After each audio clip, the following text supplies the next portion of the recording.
Yes, students. Next colligative property is osmotic pressure. Osmotic pressure को समझने से पहले हम लोगों को ऑस्मोसिस समझना होगा। ऑस्मोसिस होता क्या है?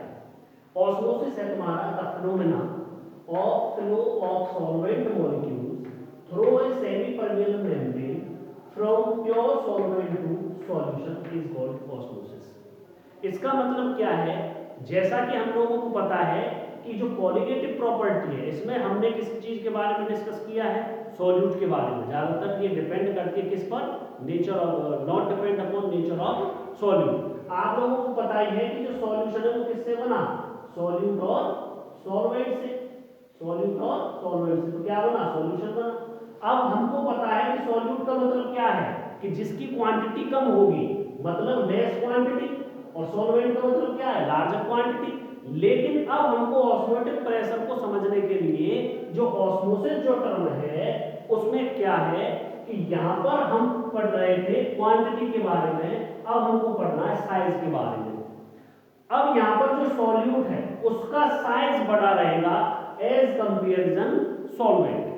आपको पता ही है कि जैसे मान चलो चीनी है, चीनी के जो पार्टिकल्स हैं उसका साइज एज कंपेयर टू पानी, लिक्विड जो है उसके कंपेयर में क्या आ गई? ज्यादा है। सॉल्यूट तो वही है जिसकी क्वांटिटी कम होगी, लेकिन साइज में सॉल्यूट क्या है तुम्हारे? पार्टिकल का जो साइज है वो ज्यादा है।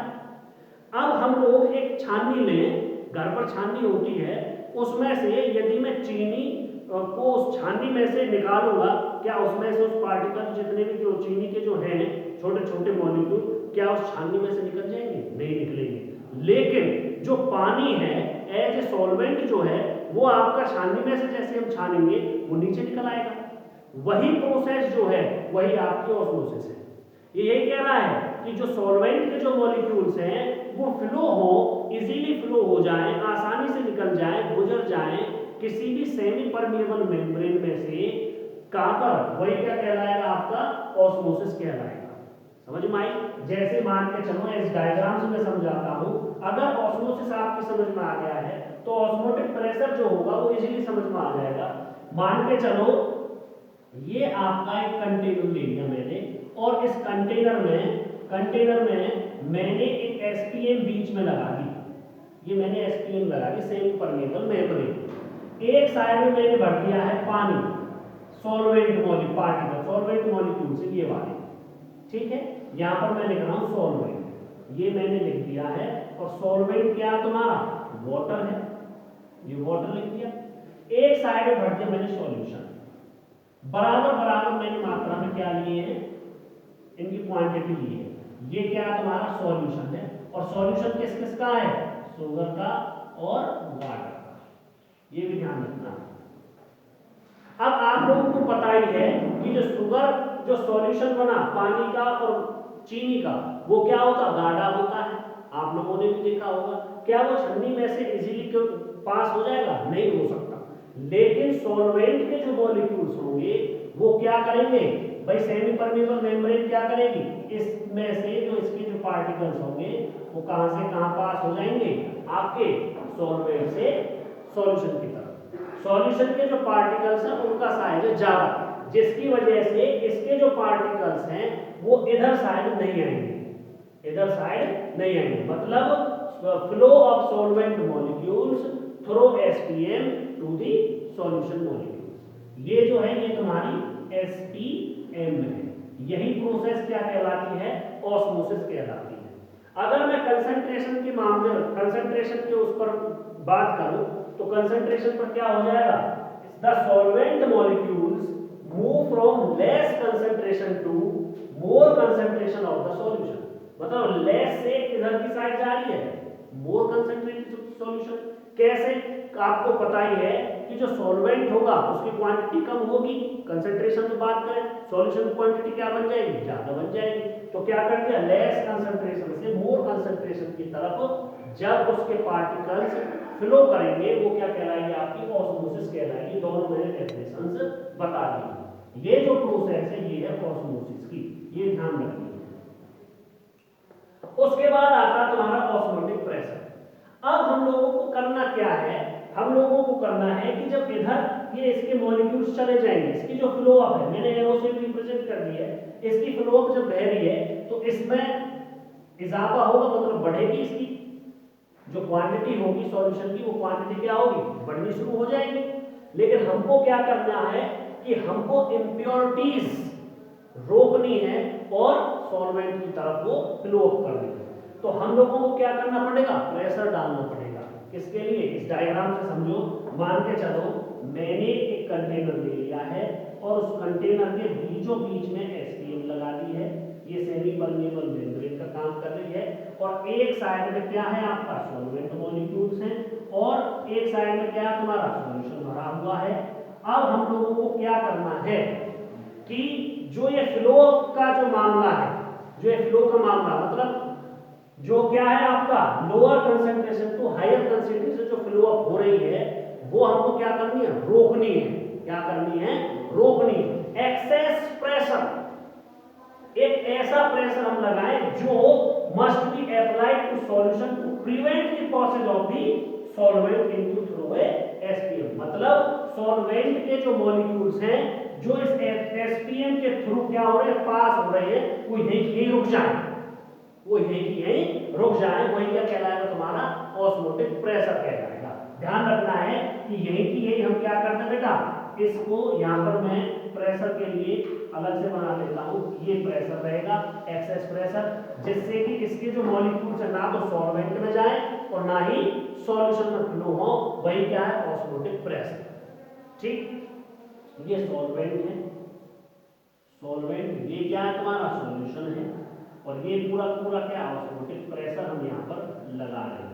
ऑस्मोटिक प्रेशर कौन सा है, ये वाला, ये यहाँ पर हमने प्रेशर एक्सर्ट किया है, ये प्रेशर हमने लगाया, जो फ्लो अप था सॉल्वेंट का सॉल्यूशन की तरफ, तो क्या हो गया, वो रुक गया, ना इधर जा रहा ना इधर जा रहा, इक्वल हो गया, वो क्या ऑस्मोटिक प्रेशर। लेकिन हम लोग ज्यादातर क्या करते हैं, जो हमारे घरों में जो ज्यादातर यूज होता है आरओ का जो सिस्टम होता है, आरओ का जो पानी होता है क्या करता है, पानी को फिल्टर करता है। लेकिन हम क्या कर रहे हैं, वहां पर और ज्यादा प्रेशर अप्लाई करेंगे, जिससे कि कहां से क्या हो जाए, जो ये सॉल्यूशन यहाँ पे तो सॉल्वेंट का फ्लो हो रहा था, लेकिन हम क्या करें, उसमें से सारी इंप्योरिटीज निकल के सॉल्वेंट की तरफ फ्लो अप करनी शुरू करें, वो क्या हो जाएगा, रिवर्स ऑस्मोसिस। मतलब इसका जस्ट उल्टा, ऑस्मोसिस का जस्ट उल्टा क्या कहलाता है, रिवर्स ऑस्मोसिस।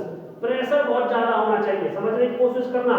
मैं क्या कह रहा हूं यहाँ पर, ये डायग्राम देख लेना, बाकी मैं समझा रहा हूं, कई बार क्वेश्चन नहीं पूछता है इसको, रिवर्स ऑस्मोसिस को ध्यान देना, इसका जस्ट उल्टा, ऑस्मोसिस का जस्ट उल्टा। मान के चलो मैंने यहाँ पर एसपीएम लगा दी है, ये सॉल्वेंट मॉलिक्यूल हो गए, ये सॉल्यूशन हो गया, यहाँ पर प्रेशर मुझे लगाना पड़ रहा है, जिससे कि सॉल्यूशन के जो पार्टिकल्स हैं वो इधर मूव करना शुरू कर दें, इधर मूव करना।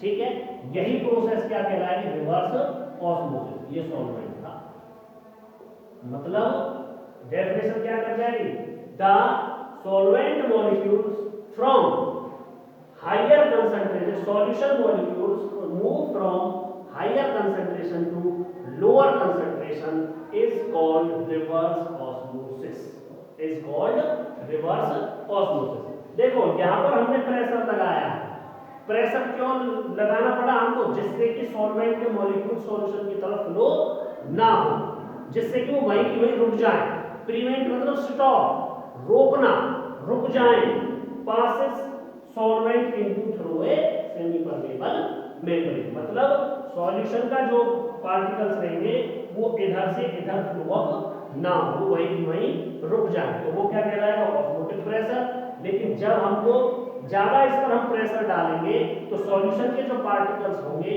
वो एसपीएम के थ्रू सॉल्वेंट की तरफ फ्लो होना शुरू कर देंगे, जिसको हम क्या बोलेंगे, रिवर्स ऑस्मोसिस बोलेंगे। क्लियर। अब एक्सपेरिमेंटली फॉर डाइल्यूट सॉल्यूशन जो ऑस्मोटिक प्रेशर है वो क्या रहेगा आपका, डायरेक्टली प्रोपोर्शनल होगा मोलर कंसंट्रेशन के एट गिवन टेम्परेचर। अब जो ऑस्मोटिक प्रेशर है इसको हम डिनोट करेंगे पाई से, किससे डिनोट करेंगे, पाई से। तो क्या हो जाएगा, pi is directly proportional to C.